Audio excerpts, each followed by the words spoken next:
Sometimes when I make a video on one of my favorite movies, I find something a little extra upon further watches. Obviously, there is some research that goes into it, as I like to look up what else the writer, director, or actors did, or even what possible sequels there are. Class of 1984 is one of my favorite horror-adjacent titles out there, from the script by Tom Holland and the great performances from Roddy McDowell, Perry King, and all the main gang members. It's mean, shows the very real fears of what teachers in bad areas could potentially deal with, only the knob turned all the way to 11, and is immensely rewatchable. While I had heard that there were sequels to the movie, I wrote them off as cash-ins, especially since they were quite a bit after, and the movie was fine as a standalone film. But then I saw that it had the same director and a hell of a cast. What I discovered is that Class of 1999 is a schlocky piece of grilled cheese with all the elements you could want in a sci-fi action flick.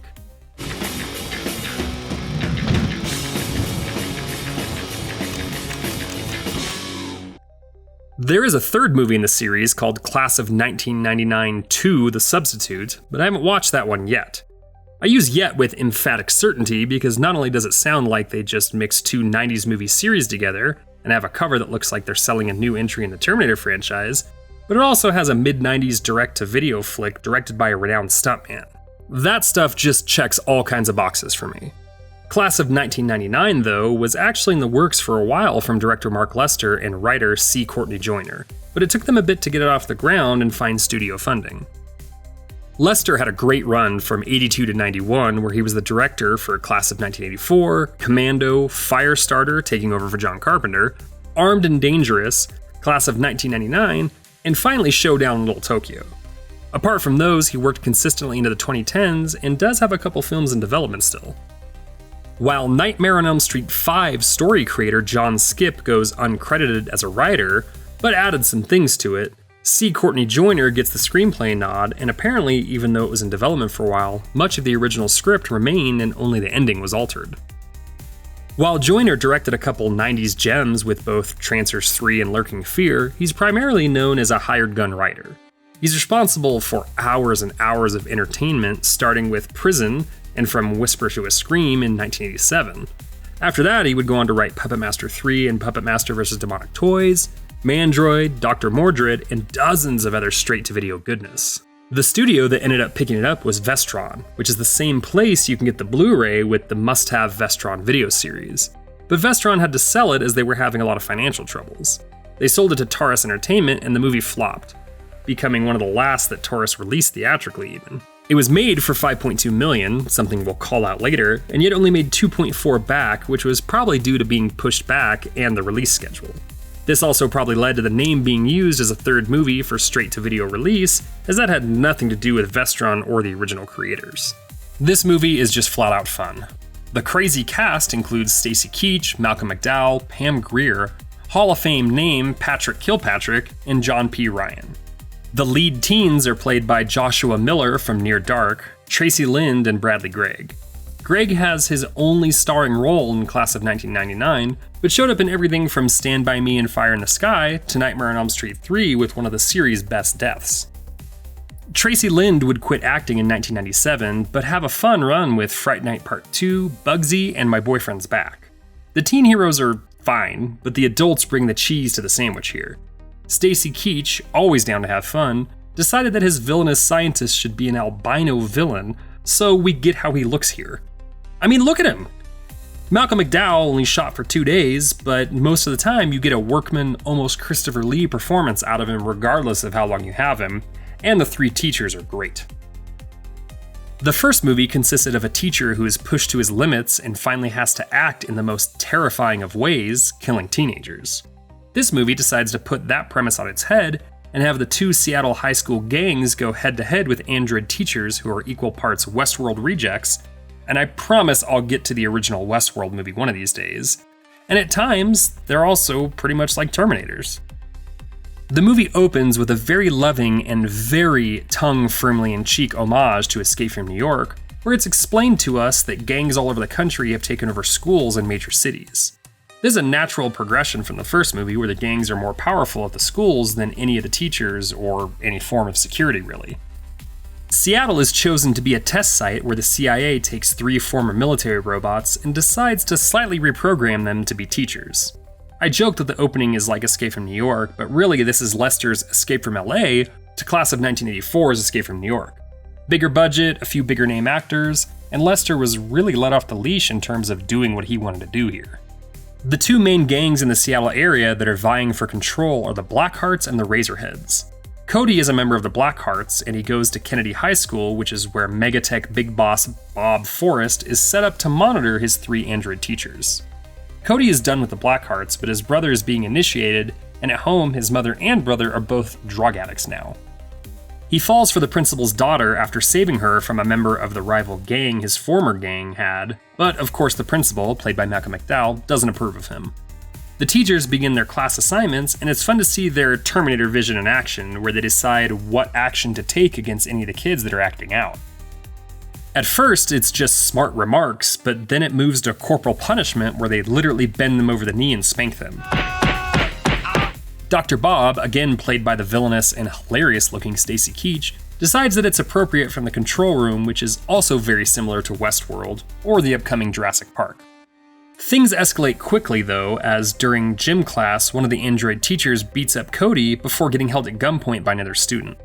The android has options, but decides to use lethal force, which is kind of a big jump from spanking. The gym teacher, Mr. Briles, is played by Patrick Kilpatrick, and this was kind of his early exploitation stage of his career. He started out with a role in The Toxic Avenger, but then moved on to stuff like The Presidio, Death Warrant, Remo Williams, The Cellar, Last Man Standing, and continues to work into 2025. He's wonderful here, as are all the androids. Cody and Christy end up investigating where the teachers live and find tons of WD-40 and other things humans wouldn't have stocked up in an apartment.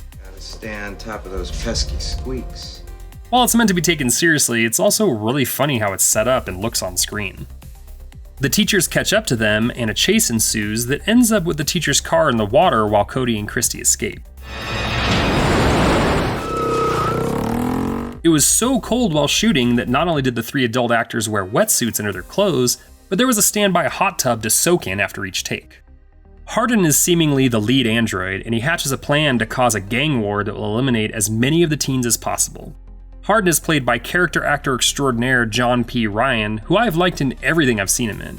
He played parts in serious stuff like The Postman Always Rings Twice and 5 Easy Pieces, but also gave us stuff like Buzz Bronski in Batman Mask of the Phantasm and the first 2 It's Alive movies, which I think he gives amazing performances in. Finally, even while she's fairly underused and in the middle of a career lull, Pam Grier is great as the 3rd android, especially after she gets some battle damage that forces her to use in built-in weapons. But I'm getting ahead of myself.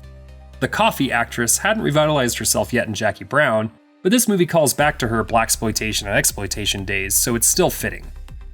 The teacher's plan works, and most of the gang kills each other off or are eliminated by the teachers, and a showdown takes place at the school after the principal becomes collateral damage. In reverse of the first movie, the gangs, as the good guys, challenge the teachers, who are the bad guys, and we then get where most of the budget went to. Even though he's kind of the leader, Hardin is the first to go, but not before we get his weapons transformation. Like bosses in video games, after these droids are shot, they have a Phase 2 battle. Hardin has an awesome drill claw, Briles has a minigun that he rips off the skin of his hand for, and Connors has a sweet flamethrower. Hardin almost has the drop on Cody, but he gets machine gunned through the chrome dome, and then Connors is tricked into blowing herself up in a science room. With just Briles left, he's hit with a truck before becoming a battle-damaged action figure. It's a fun final showdown in the machine shop where all loose ends are tied up. Dr. Bob is killed off, and Briles is ripped apart by a chain and a forklift. I really can't undersell how cool the android effects are with their weapons and especially death scenes. Cody and Christy exit the school. Boy, what a lawsuit that's gonna be with that many dead teenagers. And we get an amazing end credits theme song. I will be there when the hammer starts to fall. Before we continue with our video, here's a reminder to click the Store tab on any of our JoBlo channels and browse our collection of the latest and freshest designs in our merch store. Go get you some. Class of 1999 isn't as well respected as Class of 1984, but boy if it isn't more fun. It's kinda dumb in the best possible way and doesn't take itself too seriously, but still maintains some of the feeling that the first one had.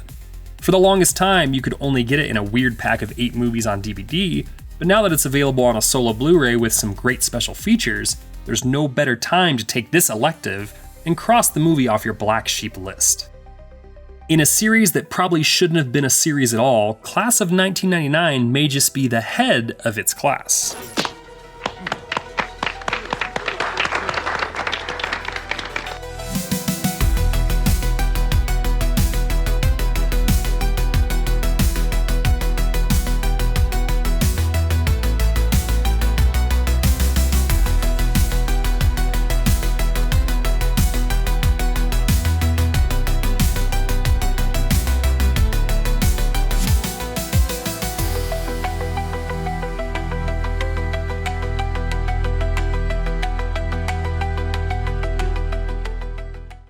Thank you for clicking on our video, everybody. If you like what you saw here, please make sure you like the video and subscribe and share with your friends who like this sort of content. JoBlo remains an independent company, and we appreciate all of your support.